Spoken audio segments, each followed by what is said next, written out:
Never be. Oh my goodness, that has literally hit the back fence.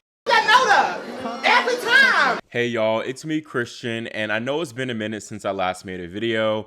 I'm sorry, but I have been swamped with schoolwork and finals, but all that is over for now at least, and I can now focus on making content for y'all and focus on my channel rebrand. Yes, I am changing the name of this channel. It will be no longer called Grand Slam Tennis News Today. If y'all have missed my last few community posts, well, there it is. Y'all should low-key already know the new channel name, but if you don't, it's okay. Everything will be revealed next Sunday on April 28th. Anyways, back to the tennis news. We're now full swing into the clay season as the top 4 ranked WTA players have returned to the dirt at the Porsche Grand Prix 500 event in Stuttgart. This tournament has definitely delivered in terms of quality and drama, and we were so close to having an all Big Four semifinals, but Coco Gauff and Aryna Sabalenka dashed our hopes with 2 utterly heartbreaking losses. Before I get into that, I do want to highlight our first exciting semifinal between Iga Swiatek and Elena Rybakina. Rybakina got the first win of the day when she took down dangerous Italian Jasmine Paolini 6-3, 5-7, 6-3 to reach her 5th semi of 2024. Rybakina was also tested in her opening round match against Veronika Kudermetova, winning that one 7-6, 1-6, 6-4. Iga Swiatek, meanwhile, got through her opening 2 matches in straight sets, first taking down Elisa Mertens 6-3, 6-4, before getting the better of fellow US Open champion Emma Raducanu 7-6, 6-3. This was the second time Iga and Emma actually played one another here in Stuttgart, and this was their 3rd meeting overall. This match was very high quality from start to finish, to be honest, and it saw Emma secure the first break immediately in the opening game, coming back from 40-love down. However, Swiatek immediately broke back, and from then on we were on serve for the rest of that opening set. When it got to the tiebreaker though, Swiatek elevated her level another notch, and her game was simply too much for the Brit to handle. The second set wasn't as competitive, but it was still entertaining, but it just showed us why Iga is world #1. She just knows how to raise her level that much higher and is such a great front runner, honestly. I was very impressed with Emma's form this tournament. She notched 2 excellent straight sets wins over Angelique Kerber and then Linda Noskova. Her run to the quarterfinal actually marked the first time since the 2021 US Open, which she won, that she had won 4 matches in a row, as she won 2 matches for Great Britain in the Billie Jean King Cup against France last week. It has been great to see her back healthy and playing great tennis, and I think this week definitely proved why she is a major champion, because her talent is undeniable. Unfortunately, I think a lot of her problems derive from her being so injury prone, but if she remains healthy, I think that she can be a true solid force on the clay. Now, focusing on this semifinal between Swiatek and Rybakina, it will be an interesting one, as these 2 women have honestly been the 2 best players overall this season, as they both lead the tour with 24 wins apiece. On paper, Rybakina has had the tougher path to the semifinals, as she had to get past 2 top 20 players to get here. As I mentioned earlier, those 2 matches for Rybakina went the distance, which could perhaps be a factor here in this semifinal. We all know the Kazakh's body is fragile and she's very injury prone, and honestly, I would not be surprised if she pulled a Badosa and pulled the cord mid-match here. Rybakina does lead the head-to-head with Swiatek 3-2, though Iga took their last meeting, which was in the Doha final this year, winning that one 7-6, 6-2. Rybakina did win their lone meeting on clay last year in the Rome quarterfinals, although Swiatek had to retire mid-match from that one due to an injury. Iga is undoubtedly the better clay court player, which is ultimately why I favor her in this one. We can't forget that she is the 2-time champion here in Stuttgart, and she's 10-0 in her career here. That said, I think Rybakina does have the weapons like a bigger serve that can win her easier points and bigger ground strokes that can trouble Iga, that Iga's 2 previous opponents, Mertens and Raducanu, didn't have, or at least didn't bring it that consistently like Rybakina can. This is where I think Rybakina can win a set, but I just don't see Iga losing here this year. I've been extremely impressed by the Pole's ball striking abilities this week, as she's been hitting both her forehand and backhand so clean. I'm going to take her to win this one in 3 sets. Aryna Sabalenka was coming into this tournament the reigning 3-time finalist, but unfortunately for her, she will not have a shot at playing for the Porsche in this championship this year, as she suffered an ugly 3-6, 6-3, 7-5 loss to Marketa Vondrousova. This was a very topsy-turvy match from Sabalenka. She took the first set comfortably before going down 4-1 in the second set, playing messy tennis. Sabalenka managed to get back on serve before immediately getting broken at love and ultimately dropping the set. The third set was even more frustrating watching her as a fan, as she went down early breaks on multiple occasions before fighting back, but then still giving the edge back to the Czech thanks to sloppy tennis. Still, Aryna was in position to where she was 2 points away from the win at 5-4, but she simply wasn't sharp enough to pull through. Now, on paper, this loss isn't that bad, especially considering that Vondrousova is a top 10 player and a former Roland Garros finalist, so she's great on clay. Marketa did play well, but there's no denying that Sabalenka should not have lost this match.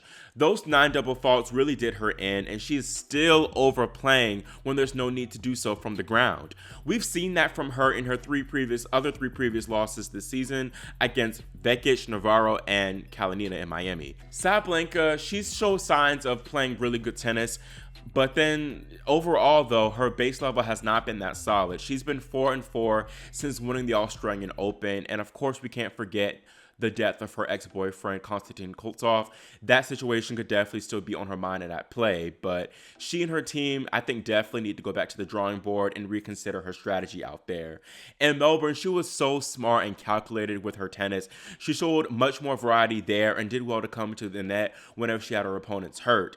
Her volleys now are absolute garbage. I hate to say it, but her volley form was ugly. It looked like Serena Williams in the Australian Open 2016 final against Kerber. It was that bad. I am going to wait until after Madrid to talk more about my concerns with Sabalenka, because she is a 2-time champion there and she tends to play well in Spain, but if I see another brainless loss, I honestly might lose it. Meanwhile, focusing on Marketa, she has honestly been struggling with form herself for a minute, and this one actually marks her first top 10 triumph since she won Wimbledon in July last year. She now plays Ukrainian Marta Kostyuk for a spot in the final. Kostyuk has had to earn her spot in the Final Four now, as she fought off 5 match points in her quarterfinal against Xinwen Zhang. Today against Coco Gauff, the world number 27 recovered from a set and 4-2 down to beat the American 3-6, 6-4, 7-6 in a 2-hour, 50-minute epic. In all honesty, Coco really could have won this match 6-3, 6-love. I kid you not. She had decent opportunities to win all of the opening 6 games in that second set, but her serve and ground game were her 2 biggest culprits. Gauff hit 8 double faults to Kostyuk's 10, but those double faults came at inopportune times for the American. Not to mention, Gauff simply was not solid enough from the ground whenever she had Marta in trouble and could really get a stranglehold on things. The third set was a roller coaster to say the least. Gauff had an early 3-1 advantage before Kostyuk reeled off the next 3 games to go up 4-3.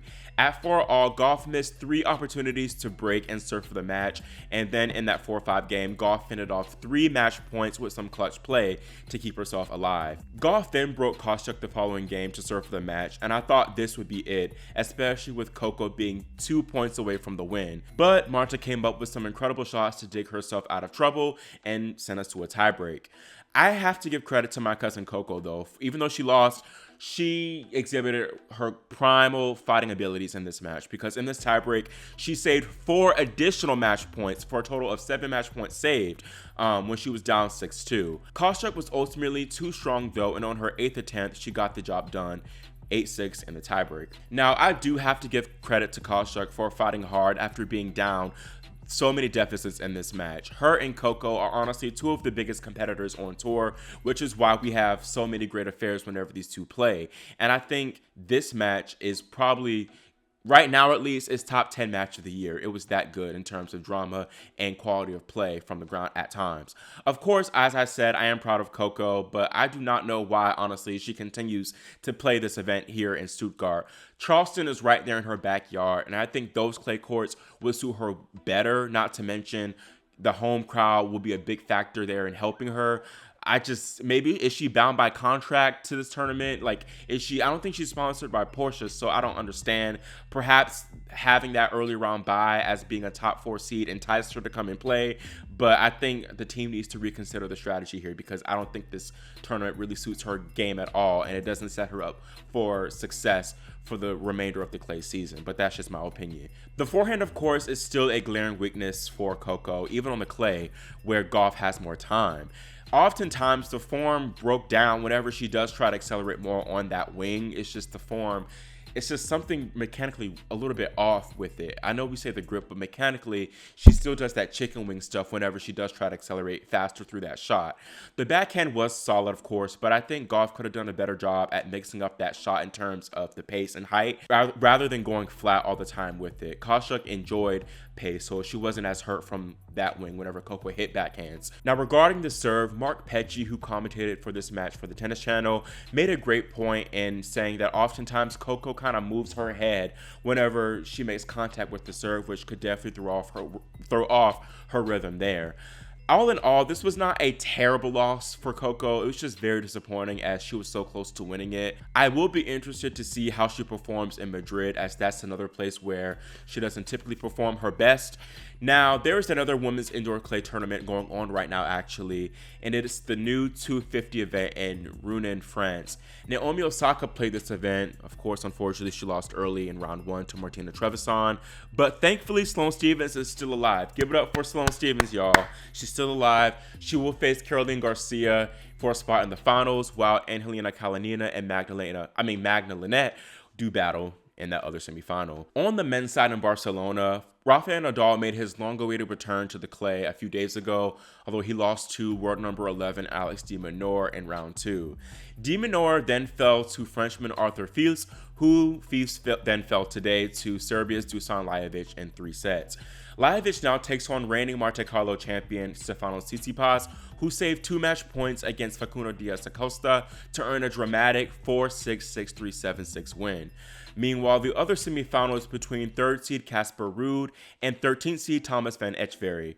Now, going down to the 250s for the men's side in Munich, Holger Rune is keeping his hat-trick hopes alive with a solid straight sets win over Marc-André Huesler. He now awaits the winner of Jan-Lennart Struff and Felix Auger-Aliassime.